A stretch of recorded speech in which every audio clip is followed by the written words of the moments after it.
Naoya Inoue's story has always been one of dominance, destruction, and the kind of fearsome efficiency that makes opponents question their very careers. They call him the monster for a reason. He is vicious, calculated, and terrifyingly precise. When he steps into the ring, his opponents can feel the weight of inevitability pressing down on them. Knowing that one wrong move can lead to lights out, his fists strike like thunder. His combinations tear through defenses like a storm ripping apart a coastline, and his knockouts are as brutal as they are beautiful. Yet even monsters face moments where the world seems to close in, and for Inoue, that moment came when he stood across the ring from a Filipino legend who refused to be intimidated. This is the story of the night Naoya Inoue came dangerously close to losing everything, and how he turned what could have been a career-crushing defeat into one of the most legendary battles in modern boxing. The stage was set for the final of the World Boxing Super Series, a tournament designed to separate the good from the truly great.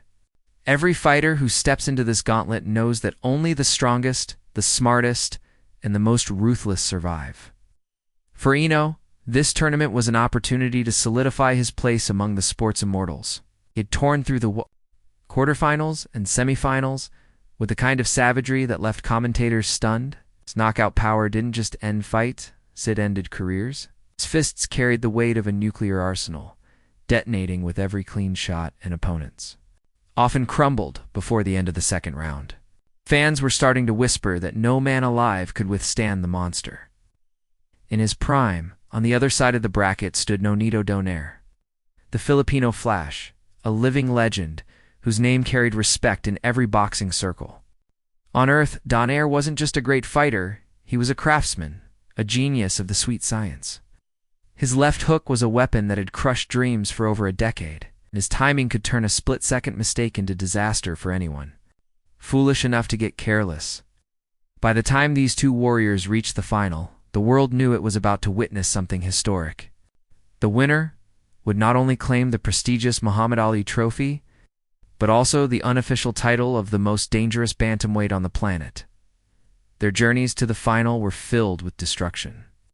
Inoue's semi-final clash against Puerto Rican standout Emmanuel Rodriguez was personal. Rodriguez's team had disrespected Inoue's father, and in boxing, disrespect often becomes blood debt.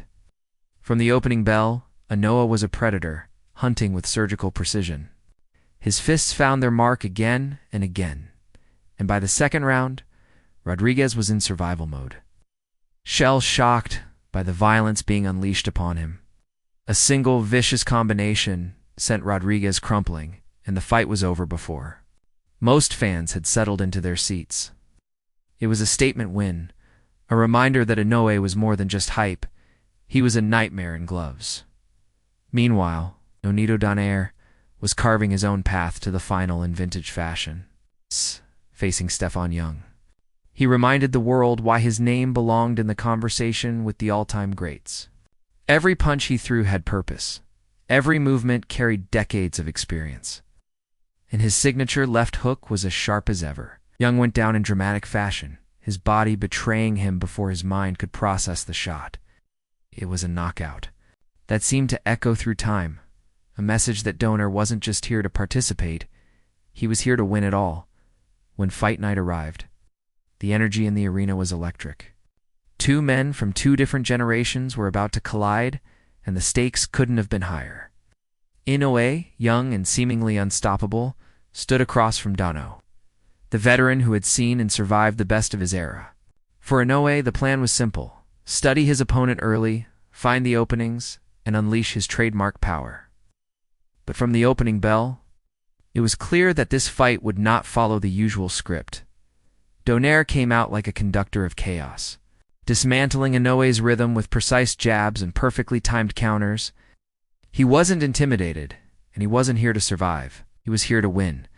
Early in the fight, a short, vicious left hook from Donaire caught Inoue clean, staggering the monster in a way fans had never seen. Pain shot through his face as a cut opened near his eye, and for the first time in his career, Inoue felt the cold edge of vulnerability. He wasn't just in a fight, he was in a war for survival. Round after round, Donaire pressed the action, landing sharp counters and punishing combinations. His timing was impeccable, his defense like a fortress, and every shot seemed to test Inoue's will. Ringside commentators were in disbelief as the seemingly invincible Japanese champion was pushed to his absolute limit. Every exchange felt like it could change the course of the fight. Fans watching around the world knew they were witnessing something special. A living legend refusing to pass the torch without a battle for the ages. But monsters are not easily slain. Deep inside, Inoue tapped into a reserve of courage and fury that separates the great from the legendary. He began adjusting, stepping to the side, working angles, and targeting the body with his thunderous shots. Slowly, methodically, he clawed his way back into the fight. By the championship rounds, the bout had become a brutal chess match, dance of death where each man's next move could decide everything. Both fighters were battered, bleeding, and exhausted, but neither showed an ounce of quit. Then came the shot that would define the feat, a perfectly timed liver punch from Inoue that landed with surgical precision.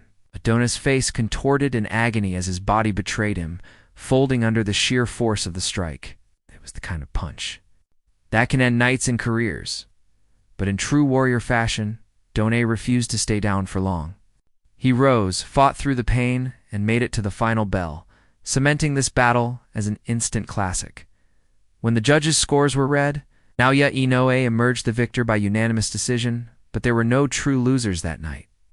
Inoue raised the Muhammad Ali trophy high, his undefeated record intact, while Donaire walked out of the ring with his legacy elevated even further.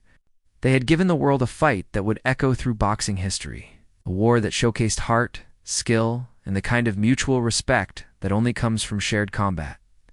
Even Floyd Mayweather Jr. would later acknowledge the epic nature of this showdown, noting how Donaire had pushed the monster to his limits. For Inoue, it was a trial by fire, a night that nearly ended his aura of invincibility, but instead solidified his legend. For Donaire. It was a reminder to the world that greatness never fades quietly. As the crowd dispersed and the lights dimmed, fans knew they had witnessed something extraordinary, a fight that would be replayed, studied, and remembered for decades. It was the night the monster was truly tested. The night two warriors left everything in the ring, and the night boxing reminded the world why it is called the sweet science. Now, the question remains. After surviving a war like that, possibly challenge Naoya Inoue next. Could any fighter push him to the edge the way Nonito Donaire did? Or has the monster grown even stronger from this trial by fire? Share your thoughts in the comments, and if you love stories of legendary battles and unforgettable warriors, don't forget to like this video and subscribe for more epic boxing history.